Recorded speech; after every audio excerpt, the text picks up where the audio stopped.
that even if restaurants open, say hypothetically 1st of July, July. so Oh, July. 1st July, people are not going to come in hordes and then fill up the restaurants. So till the time a vaccine is out and about, it is December or minimum December. What we anticipate if it comes in UK in September, then in India to percolate to the least level, it will take a year. But let's assume the people who visit the restaurant get vaccinated in the month of October, November, and in December we are full flow. So what happens in between? How do we make sure uh, that people are feeling safe inside a restaurant? So Indrajit, your kind of a direction of what what is the timeline? What is it that you feel, and what will make people feel safer to come back in herds in a restaurant and dance together, eat together, drink together? Do you feel that is going to happen or not, or do you, and what is it that you feel is going to happen? Somesh has done a little bit of research upon new health and hygiene standards, so he's going to elaborate about how the standards are going to change, what are the measures that people will have to take till the time, say in the month of December, and the SARS and the MERS were banished out of the situation. So then people never cared that there could be a coronavirus again. So till the time it vanishes out, what are the current steps? And what do you feel the timeline would be? So similarly for the design industry to think about when will they start designing new projects, or when do you start imagining new projects? And from the restaurant industry, you will have to give like a larger kind of take about timeline. So we are just talking about uh, what is it that needs to be done to make existing restaurants feel safer, so that the business gets back to normal from what it was. Then only we'll be able to invest in future and start doing new things. Also a question: what will happen if there are, out of 100 people, there were 30 of them who were not making money in restaurants, and they were any which ways bleeding? Will they come back in the market, or there'll be a void? So that also becomes an interesting kind of a thing to ponder about. That is there going to be like a void that only the big players or good players or serious players are there, and there is like a vacancy of say 40-50% restaurant shutdown?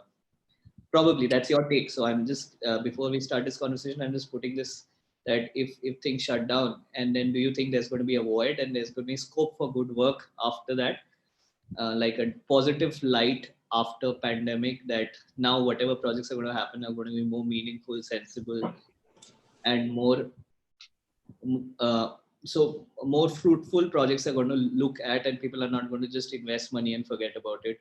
So that's also like a restaurateur's take on the shift of the major kind of a paradigm of how restaurants were perceived, designed, operated. Anurag, kind of getting you onto a broader sense, because you are head of a community, understanding the plight of the people who are working in the community. Will they start working in hospitals or not? I mean, do you think there's a shift in? So there is a cleaning staff that was employed in a restaurant, but the cleaning staff can't sustain for 6 months or 4 months. So what happens to all these people, and probably people who are on the restaurateurs or managers who are looking for some kind of an answer from someone who leads a community, that let us accept the fact and let us see what are the solutions, or what do you see is the solution? Again, Indrajit and Anurag, both of you have to kind of navigate through a certain timeline, since we are now mid pandemic. So we are now in the month of May almost, and we are in the middle of things. It's not that we are uncertain, we don't know what's happening around the world. Things have opened in Australia, things have opened in New Zealand, Korea. So things will open for sure. So how do you like hold people back and give them some kind of a hope, or some kind of an understanding of a timeline in which we are in? So we need to just evaluate that, okay, fine, hold your horses for the next 3 months. Definitely things are going to look better after that.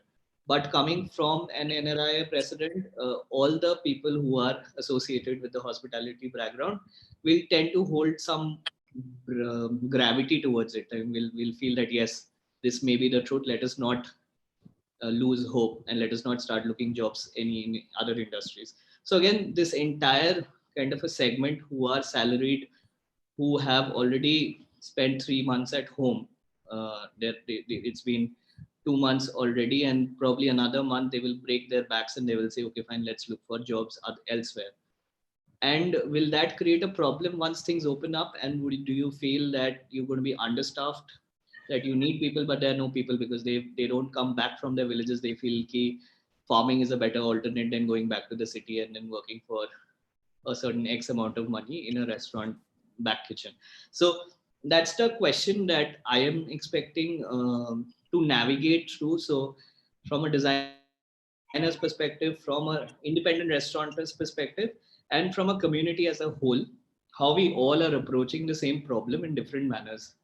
Similarly, a lot of designers also looking forward, people whose livelihood were dependent upon restaurants, for example, three of us on the board, is that when do we get back into action, and when is it that we start seeing future projects? Maybe the void that is created leads to more future projects, and it becomes a good thing for everyone because all the non-serious players vanish from the industry. Are we all clear? Yeah. Start. Hina, are we starting? I think we're already live. Are we? Since 11 minutes. Yeah. Cool. So let us first start with everyone giving like a small brief about where they come from, and like a quick 1 minute kind of an understanding of what we do, where we are from, and why are we here. So Indrajit, let's start with you. Hi everyone, my name is Indrajit Banga. I'm a restaurateur who's been into the business for the last 10 odd years. Currently, I own and operate 3 different brands. Pirates of Grill, for which we've got 10 outlets across North India. Another brand called Prankster, for which we've got 2 stores, one in Gurgaon and one in Chandigarh. And another brand which is called Proper Prank, which is based in Cyber Hub here in Kolkata. And Sumesh? Again, you don't introduce yourself. I'll come in the end. Hi, I'm Sumesh Menon.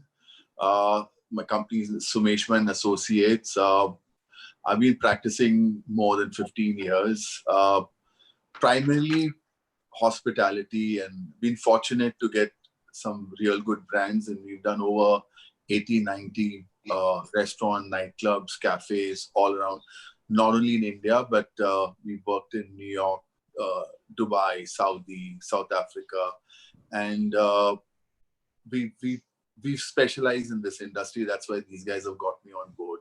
Yeah, thanks. Okay, Samir.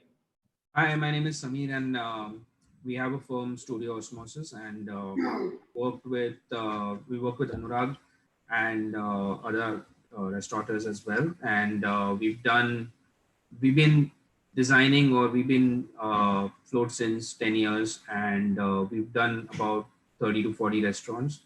And yeah, we are here to give the design perspective, or what we think the entire fraternity or the entire industry will go forth. So just have a discussion about that. What about you, Anurag?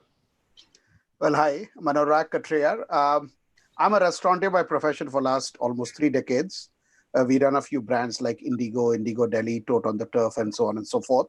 And currently, as you introduced me before the show, I'm also serving as the president for the National Restaurant Association of India, that is NRAI. So that's a small brief about me. Okay. So can I do a quick, finish, Anurag, you finish. No, I'm done. I want to talk something about Anurag, that's fine. Yeah, talk. That he and NRAI is doing such a fabulous job. Yeah. More than 30 to 35 lakh people. Am I right? Sorry, it's about the Feed the 35 lakh people have been so far. 45 lakhs. 45 lakhs as of last night. Yeah. And they're so selfless, and they're really all out going to help them. I'm so proud of them. Yeah. Thank you. Thank you so very much. Anurag is very underplayed. He doesn't say what he's doing. And that's the best part I like about it. I keep telling people, when you go to help, keep your cameras at home. Yeah. Anyway. Okay. Buddy. So I am Abhigyan, and I run a studio called Chrome. Also in the similar kind of line of trade, we've been designing a lot of restaurants in North India, everywhere that we've got an opportunity. And so the basic pertaining fact why we have this panel together is that there are 3 architects who design restaurants. There's 2 restaurateurs who pioneer restaurants in India, we are not generalizing anything. We're just trying to get perspectives of what, as these two communities, like an architecture community and a hospitality community, together think about this pandemic, where we are, and what we need to do. So let us, we're going to do mixed match. So we're going to ask the first question to Somesh. And the question to Somesh is that, yes, we understand we are mid pandemic, we are in the month of May, and there is a certain kind of a timeline. So let's assume the restaurant opens one day. Will people come back dining or drinking in restaurants the day it opens? And secondly, what will make them feel kind of safe to be back mingling with the community, uh, probably sharing a table or a drink together? Will that ever happen? And what is the timeline for that phase of kind of being very cautious about going out impact the restaurant? And how can design as a whole, as in there could be certain design solutions that works like key tools that every restaurateur could probably apply in his own restaurant, and just to break that barrier that restaurants are now safe to come back to. So that is what we're talking about. So I'm not defining a timeline. Probably Somesh would be a better uh, judge to throw So there light. are too many questions, so maybe you break it up for me. Okay, so when this lockdown is relaxed and people can start going out, there are going to be three segments. One is the takeout, your ghost kitchen, central kitchen. One is going to be very food-centric restaurants. And the third thing is the bar, the high-energy bars and things like that. What? Yeah? And the clubs. So, and the nightclubs, yeah. So nightclub I can see last, because that's, if it's not overcrowded, it's not a good nightclub. So that's how we perceive that place. And when you talk of ghost kitchens, takeaways, they're going to be booming. The as it is taken off, but there's a lot of trust factor to it. So if I know a particular restaurant that is clean enough for me, I'm ordering, and I'll keep ordering from them. So that's going to take off immediately. Your food-centric business will first see some ray of hope, yeah, and then is your bars. So for all of this, we need to declutter these places. For again, it's for time being. When I do like a 200-seater, we'll make that into 150. But the whole mantra to this whole thing is hygiene. We need to get into it, and clients need to see how hygienic these places are. Yeah. So if you we're now designing these new places, we're actually talking of open kitchens. Clients want to see inside how clean is the kitchen, and a lot of back end work has to start. We even talking the companies which are starting the disinfection booth, which all the guys who work need to go through that. It's only a couple of seconds, like 30 seconds. It's like those metal detectors you see at the airport.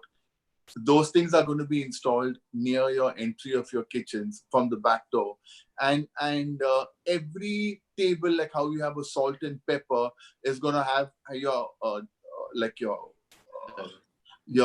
thing that's going to be there. And yeah, that's how it is. And all this declutters time being, we'll all bounce back. Yeah. We don't want to go to a restaurant to sit 5-6 feet away. Then I won't go there. Yeah. So if I don't see the clutter, I don't see the chit chat with people, that's not what I'm going for. Then I rather order my takeaway. Yeah. So all that'll come back. This is a very temporary phase we're going through. Just keeping fingers According crossed. to you, what is the time frame? I mean, what is the temporary phase? Because everyone who is listening would probably get to understand, why do you feel there's a time frame, and what is it that you feel is the time frame? Anywhere between 6 months to 1 year.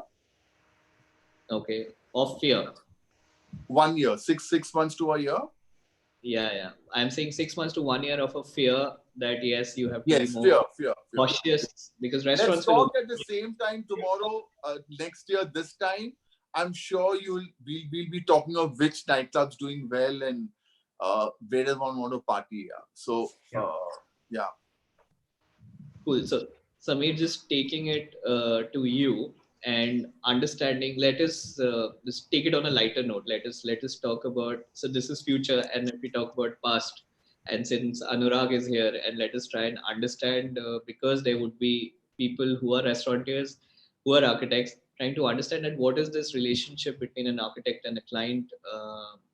I'm just zooming out from pandemic for certain time because yes, we've been talking a lot about fear and future, but let us just zoom out and see, because at this point of time, I feel it's also important for us to study what has happened in the past, retrospect, understand relationships, so that once we are out with a boom. So just because you two are here, I just trying to ask this question that in a kind of a design battle between a client and an architect, who wins?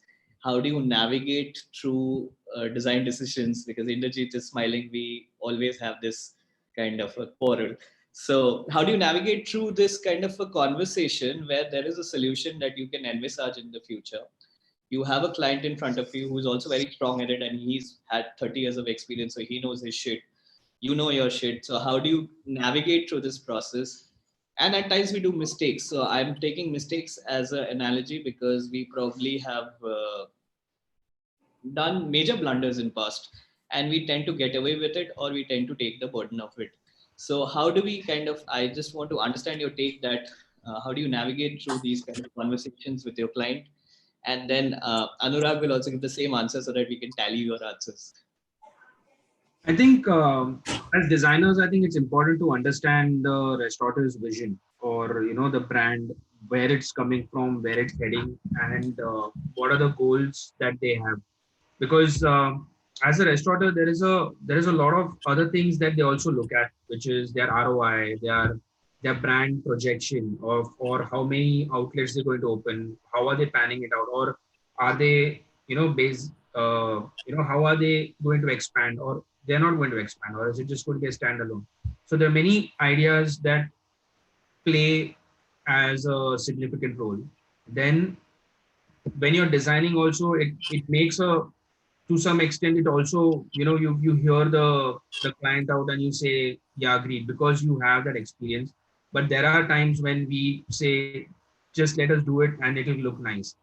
Anurag will say, no, it does not look nice, and I'll have to say, no, it does. So there is a battle on that front, from a creative versus someone who's not creative, or someone who's not in the design field. That battle will always be there.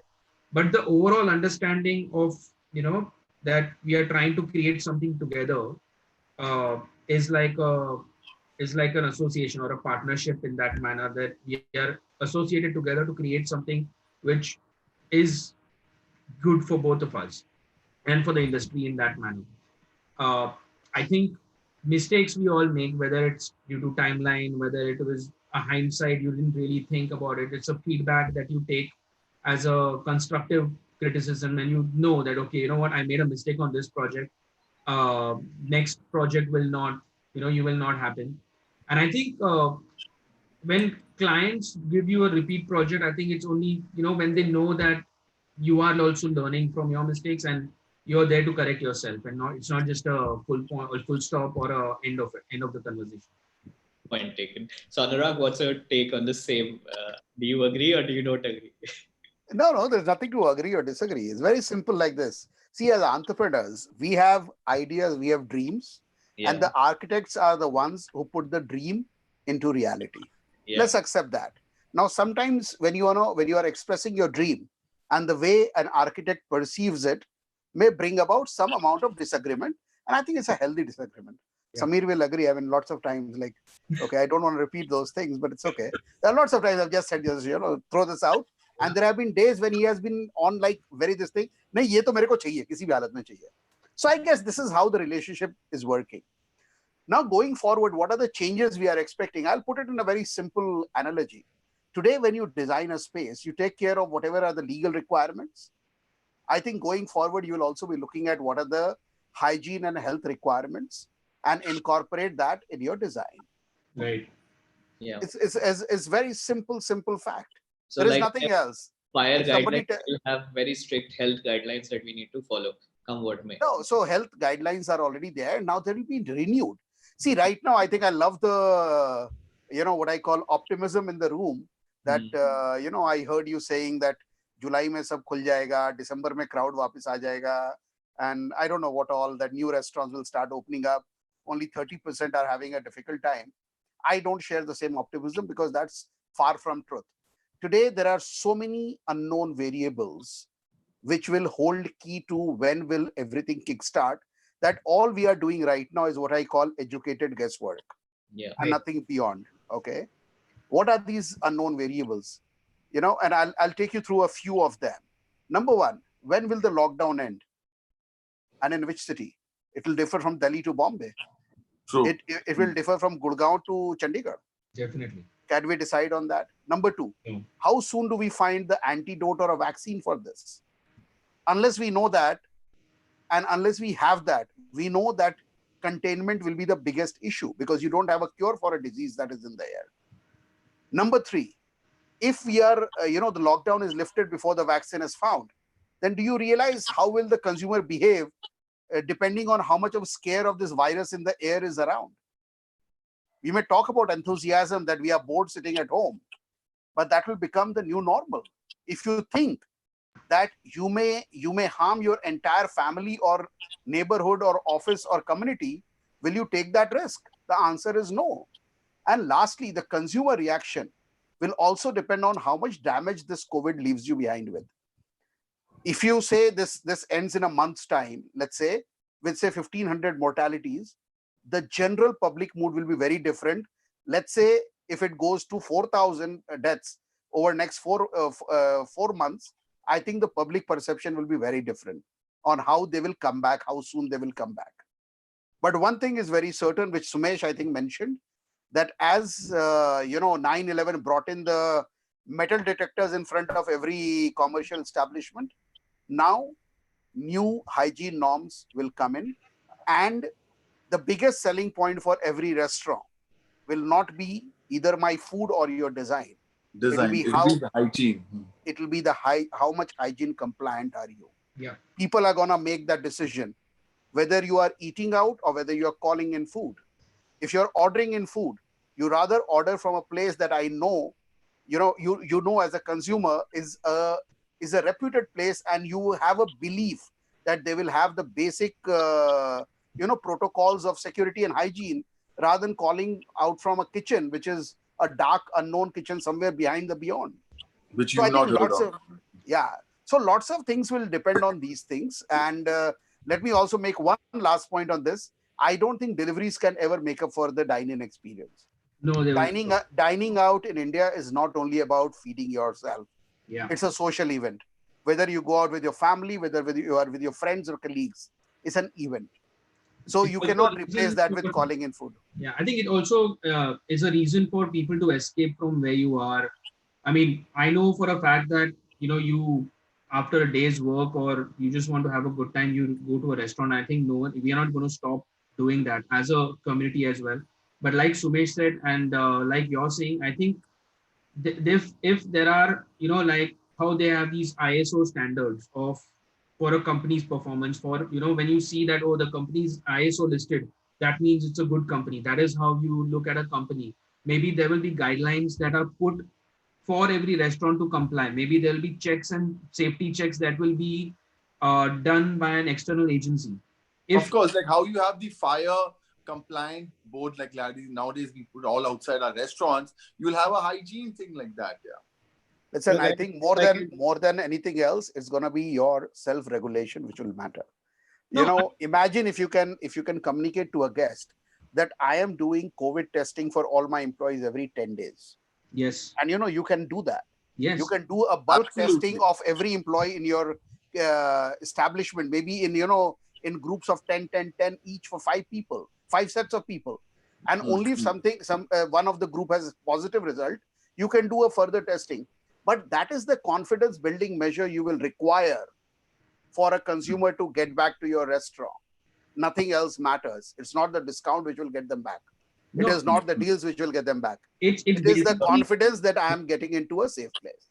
It's the This trust is and not the I'll time. get, This is I'll not the get time for Indrajit in discounts. to throw some light because he's been listening for quite some time. So I'm sure he's like So I bursting. think I just been listening. I've just been listening to all of these, thoughts because all of them are very, very realistic thoughts, right? We might agree on few of them, and we might have a difference of opinions on few of them, right? It's just a matter of our work styles, right? But What definitely, yeah. take, uh, so if you just ask a very blunt question, when do you think that your restaurants are reopening, and when do you think that new normal is going to happen? As in, I'm just asking for certain timeline Yeah. answers So let because me just, Abhigyan, before I answer that out, I need to probably throw out a little light on what is my yes, whole thought process about this whole, COVID era, right? yeah, Uh, you know, specifically right now, what is happening is that, we are in the first stage of COVID era, right? And that is what I call as a survival stage. Now, what I mean by survival stage is that we need to be physically alive and kicking, right? As individuals. That's the first stage. And that's why we really don't know how badly has it got affected as a society, right? We really don't know the numbers. We're struggling with a lot of issues, right? In terms of logistics. So the government has just told us, just be inside.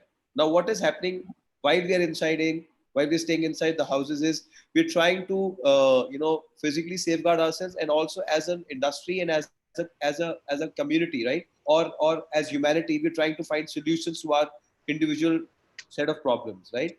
Now, specifically from the restaurant industry, I think each answer, whether it's about the restaurant or whether it is about humanity, both are correlated one way or the other.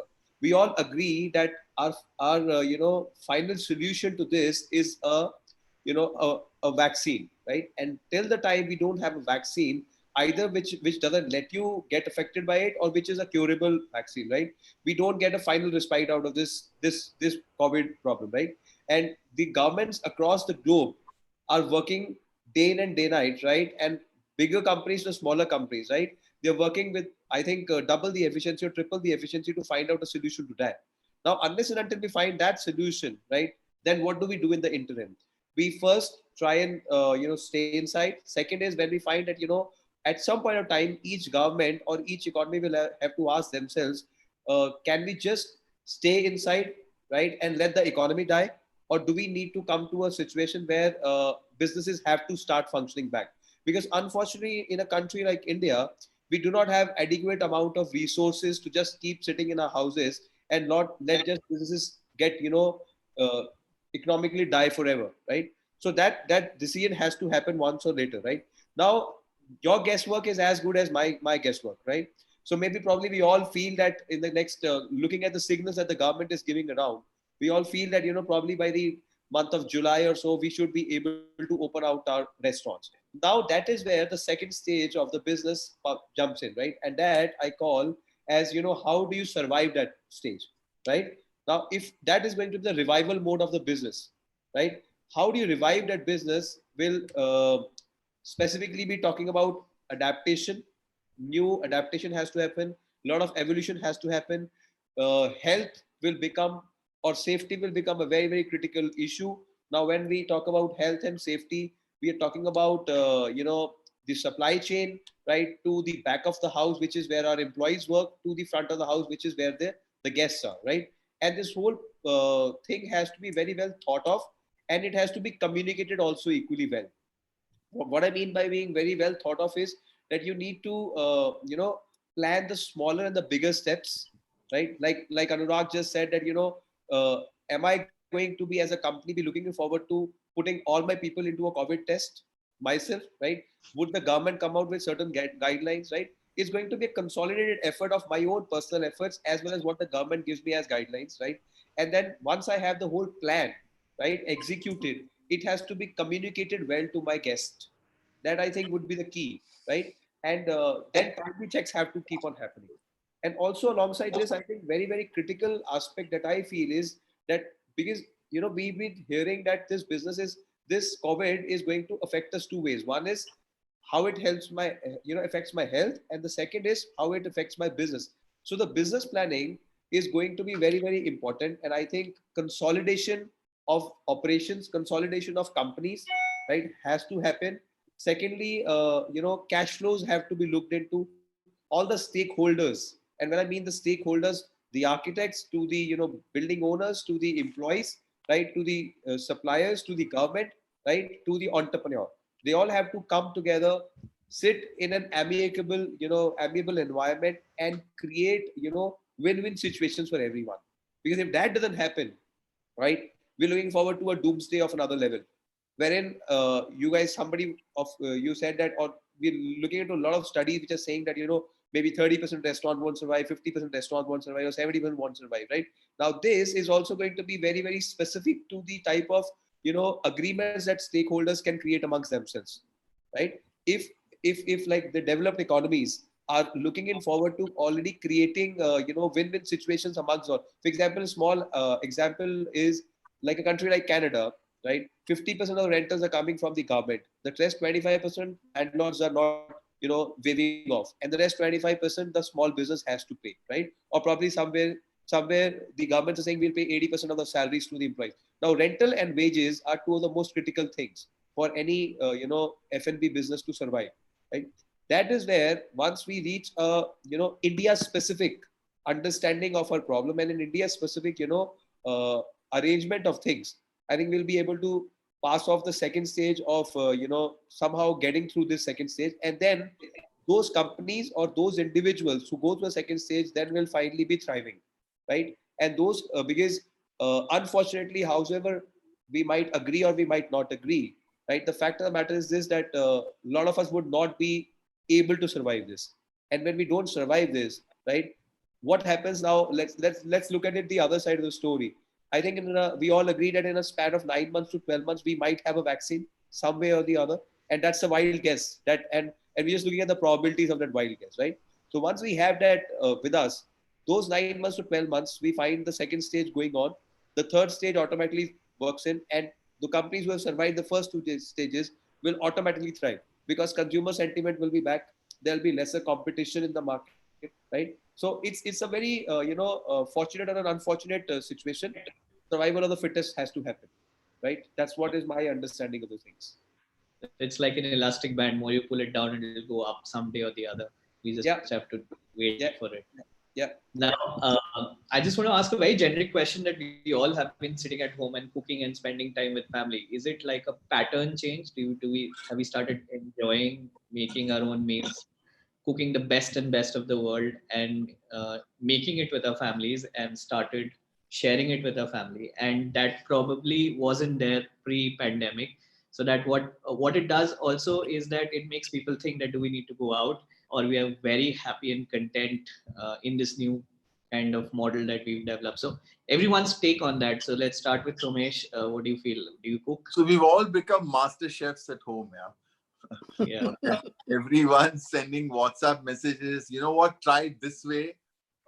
This time put your eggs here and do this. I'm close to Vicky Ratnani, so he's giving us tips. Aman from Inca, he makes something, he'll send a video. I've got Rahul Mehta from Hackneys. All kinds of guys sending us different stuff like this is what I've done. Try this. So it's been super fun. And of course, I have to admit something. I've gotten very close to my kids, which there was a long gap because I was extensively traveling and to meet them only at weekends. Now I'm actually playing with them every single day, and then investing something on myself by working out. And I've discovered my terrace after 14 years. I've never been up there, and I've got such a beautiful, clean terrace, which I'm actually running every day there, man. Because Pali Hill has stopped, the cops are coming and stopping us. So we've started this. Yeah, so it's been good. I'm very optimistic at this whole. Will it change the pattern of having fun? Would you be more content staying at home with your family? Absolutely. I've got already clients saying, buddy, this time in the layout, please add a small office, like a work office like thing there, and make one more bar, the terrace, make this, make that. So I'm telling you, electronics, gadgets, fitness at home, everything is going to go up because that's where people have realized is when we've got every membership and every club and every place, we've got the best of cars parked down. What's the point here? Like finally, it's that little home of ours that we've been spending time with. Yeah. What's your take, Anurag? Do you cook? What was the last? I have been cooking every single day dinner ever since the lockdown started, without a single day of gap, by the way. And some days I also do lunch. So I do have an employment right now for sure.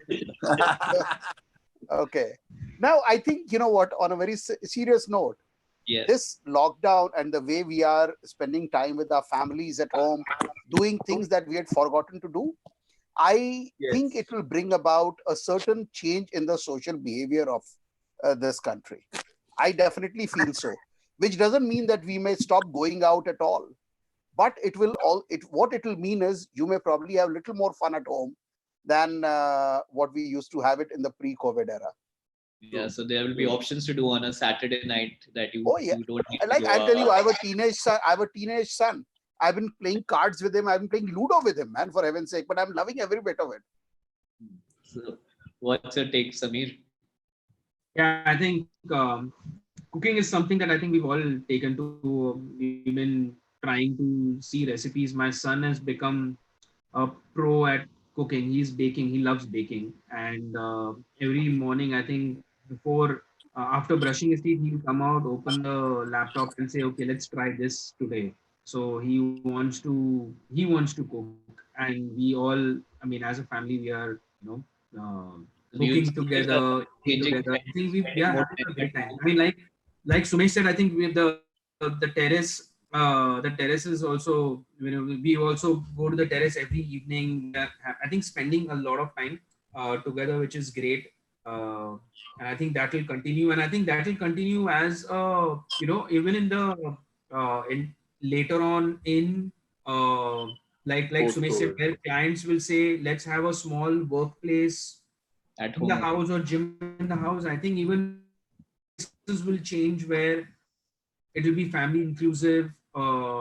Even restaurants or even hospitality areas will have places which will be, where the entire family can have fun. And I think that will also be a thing that to look for. Okay. So I have a funny take. A friend of mine, he stays alone. He cooks, and he really cooks bad. So he said, I mean, I'm tired of cooking, and the first thing that one lockdown is going to open, I'm going to go to a restaurant because you cook good food. I don't cook good food, so I need good food. So I mean, not everyone have brilliant kind of cooking skills. So it also is dependent upon how good the food turns out to become. Some people are like in pain making omelets every day because they don't know anything else, and they have to eat because they are scared also to order out. So they eat every day a bread and an omelette or Maggie. That's become like a staple. So these guys are then waiting. Obviously, that's not the case with me. I mean, I love to cook and I cook every day. So what about you, Indrajit? I mean, I've seen you You know cooking. what? I think we all agree on one fact, that is that we all have been cooking, right? And we've all become better chefs, right? One Yeah. way or the other. So and we've all become more, uh, included in our family, family scenes, right? We are more cohesive because we got more time as families together, right? But nevertheless, let me ask you all a question: are we all not itching to go out? Don't we want to go back to, 100%. right? Yeah, 100%. I'm not a right. hypocrite. I want to go out. Yeah. Yeah, we all want to go back. And why do we want to go back? Because our life is about, not just our families. They are a pivotal point of our life, right? But even our families are equally, bored of sitting around and doing the similar stuff, right? As a human being, we all need a change all the time, right? Secondly, our friends. What about our friends? Are we meeting them? No, we're not meeting them. Secondly, if you look at it, dining in this country is not about just going and eating. As somebody rightly said sometime back in the group, it's also a social activity, right? So where's the social activity? While I definitely agree that there has to be a newer changes which will come into the system, because we've all now understood that we can cook a certain level of quality of the food in the house, right? We wouldn't be so easily happy going and eating a mediocre food in a restaurant, right? Our standards, our expectations are going to definitely rise out, and we would want to pay, right? Obnoxiously high for a dish which we don't find the value in terms of the quality of the food, right? So this is where, right, the opportunity as restaurateurs, right, or as chefs is that can we create something unique, right? This is, I am a firm believer, every time something puts me down, right, the great people will always find an opportunity and come out with a new, you push me against the wall, I put up my strength of, my mind and my body to come out with something unique. and that leads me to next level of my glory, right? That's a way, national way of looking at things, right? And I think my understanding clearly says we will be in a thrive mode 9 months to 12 months. If, let me ask you a hypothetical question: what happens if in the next 2 months we find that there is a there's a cure? This whole thing, this whole discussion takes a new turn, right? An absolute U-turn. It's just that right now we are all enjoying a phase of our life. It's an episode in our life. We all need to, enjoy this episode and be ready to look into what's going to unfold tomorrow. Predict the future, right? Create the future. That's what we have to do. That's what I believe. Okay, so Very optimistic, yeah. on a last very serious note, directed to Anurag, because there is NRAI people who are attendees in this chat, and we need to understand the larger, if there is owners and there are people who work in a facility.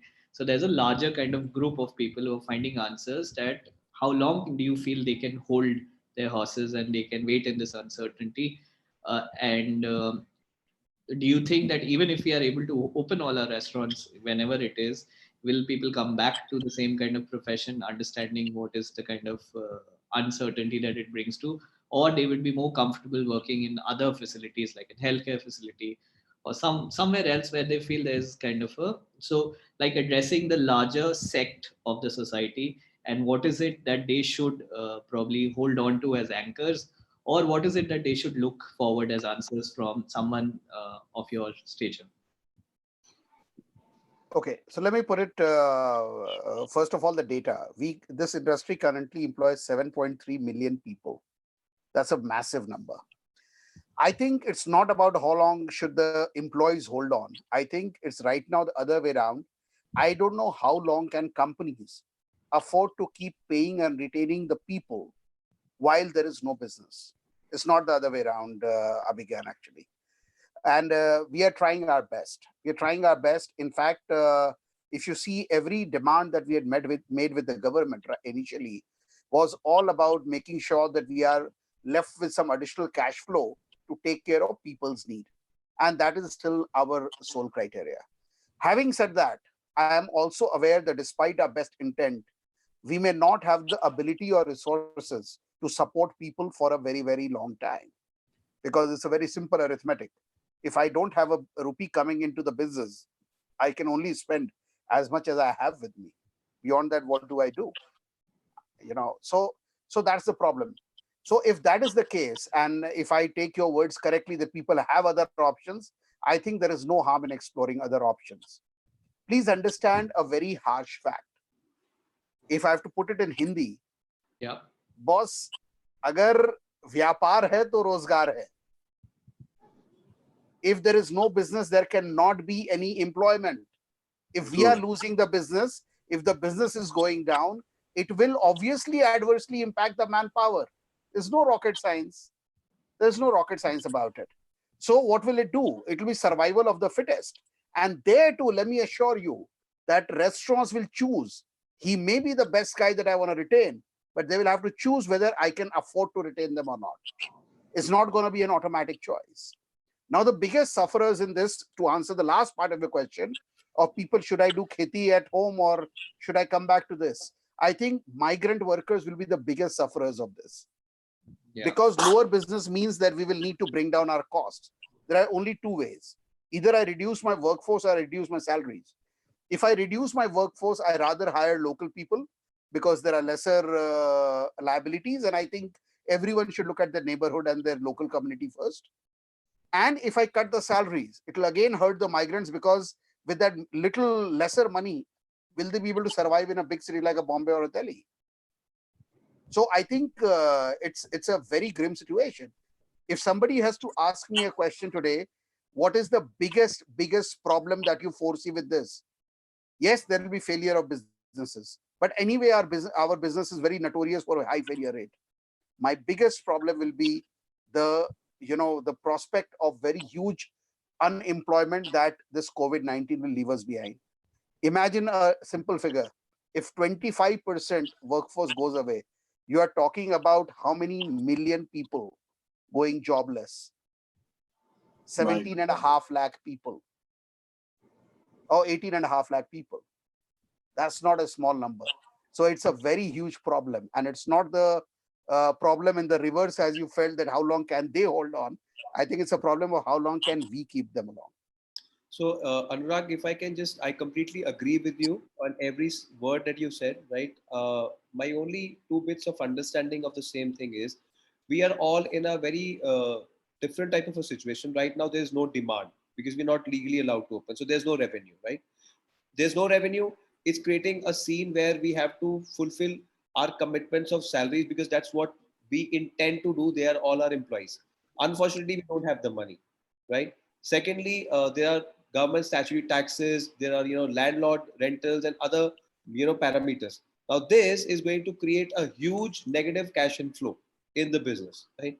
Unless and until there is a parity or a as I earlier said sometime back, a right stakeholder approach wherein the government of India also starts, we agree that as an economy, the poor, they need to be treated the first, right? But you said, Anurag, that if there is no business, then there is no employment.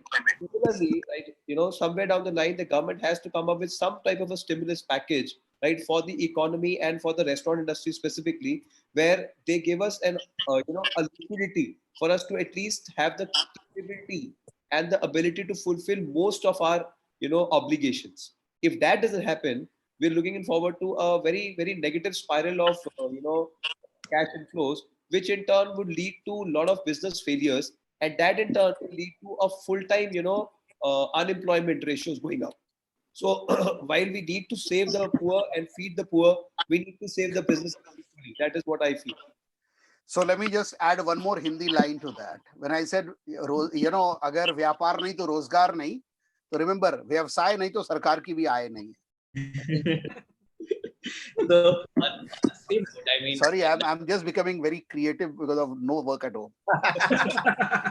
so that is from a restaurant perspective. What do you feel from an architecture firm perspective? Sameer and Sumesh, do you feel the same kind of fear coming to your kind of genre? Till what time can you hold? Can you pay your employees? Do you feel you will get opportunities to design new restaurants? Even if you get designed, can you retain your staff? So the same kind of question comes to our industry as a whole. So how does this design industry gets affected? Although we are creating a non-tangible product, in the end we are just creating ideas, and that is what people pay us for. But if there is no kind of a demand supply gap, then what do we do? I think what Anurag said. Oh, Sumesh, go ahead. No, go ahead. I think as a firm or as an architect, we can only hope and stay positive. But like Anurag said, it is going to affect. It is a domino effect. It's the industries it's codependent. Architect to hospitality or residential or commercial, all industries, we are all linked together.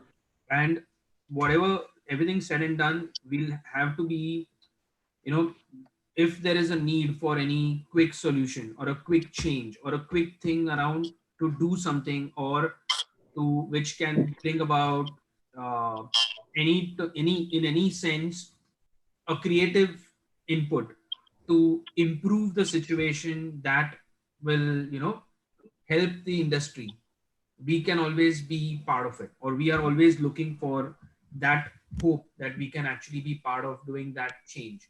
uh, right now, how it'll open, when it'll open, it's all a big question mark, and right now we don't know.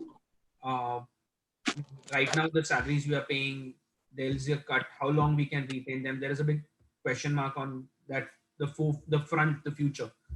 But till then, we are at least telling our clients that there are these changes that we can do, or let's improve on certain things, or clients will say, okay, let's just keep it on hold for a while and let's do it in the future, and we say, okay, fine. But I think in the outcome, I think there are ways to sort of tackle this in a positive manner. And So Sumesh, Sumesh, what do you think? how are you dealing with this? So I'm a very optimistic person, and as I told you that before, when this happened all suddenly. So we were always, our plate was full, and there is work. So we've been on Zoom call, con calls, this call, that call, all that's going on, and clients have not told me, anyone hasn't told me to stop work. So we've got, fortunately, some things out of India that's happening, and they're also waiting for the lockdown. And yeah, so work's going on there. And a very big chain, he's going to tell you, okay, let's not look at anything new right now. But there are a lot of upcoming guys who want even today do something new. Yeah. So I don't feel a guy who wants to start a single restaurant, he will still tell you, come, let's do it. Maybe the grandeur will reduce, the spend will reduce. But yeah, I don't see work just not happening. And there'll be a lot of modification. There'll be a lot of changes in our regular clients' restaurants also, which we will be doing. There'll be a lot of people who will bail out the next guy. Where you find there's 5 partners, there'll be tomorrow 6 partners, and they'll say, "Come on, let's change this format, do something else." So I don't see any shutdown, or I don't see we being sitting with no work here. And in terms of our staff, I think I'm a very, very small company, and all of us do understand. So even if I have to pay them 50% tomorrow, and I'm going to look after them for the next couple of months where work is lean, they will understand this. Yeah. It's not that none of us are going to, they're not going to leave and start applying at new places. Yeah. It's your relation. It's a very personal thing, I feel. Abhigyan, if I can just add a little to this, destruction, repair, and creation are 3 elements of nature. Right now, we're going through a stage where we are only seeing destruction.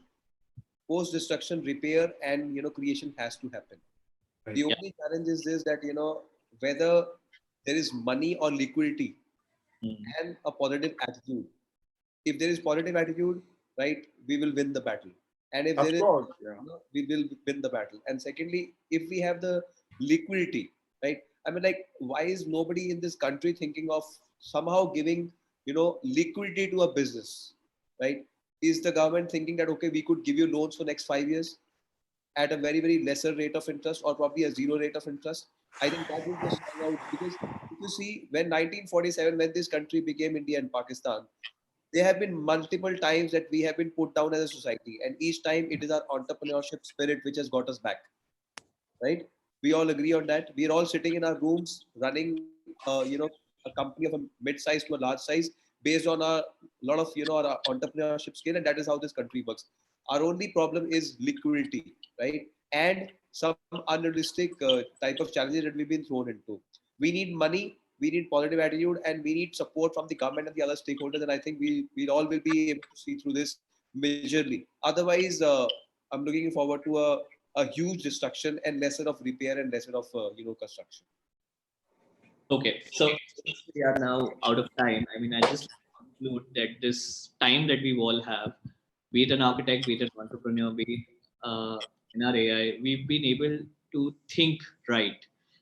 All that we have got is more time, and to re-evaluate and understand whatever we were doing, because of the kind of wave that we were thrown into, that we've been doing a certain thing over and over again. Probably if you are successful, you don't have time to wait and think about what is the next move.